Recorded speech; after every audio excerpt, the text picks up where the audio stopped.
Oy, shout out nga pala sa mga vlogger kuno ng mga DDS daw.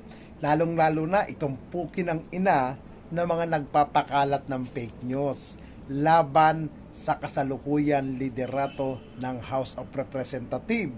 At yan ay sa katauhan ng butihin House Speaker na si Martin Romualdez. Unang-una, wala kayong magawa sa buhay. Di ba? Sa bagay, hindi kayo pinapatulan ng House Speaker of the House kasi nga, hindi kayo kapatol-patol. Pero, ang nakakatawa sa inyong pagpapakalat ng mga pikundes, mga fake news, putang ina naman, gawin yung makatotohanan yung ikakalat ninyo. Unang-una, hindi 3 kilo, hindi 1 kilo ang pinamimigay ni House Speaker Martin Romualdez na bigas. Ha? Hindi ganoon ang pinamimigay niya. At take note, yung pinamimigay ni House Speaker na mga tulong na bigas in kind ay galing sa kanyang sariling bulsa.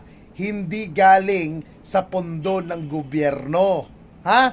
At unang-una, tanungin nyo ang mga boss nyo na sila VP Sara, Pulong Duterte, kailan sila magbibigay ng ayuda na tulong na in kind. Baka naman naghahantay pa sila ng confidential fund para bago tumulong.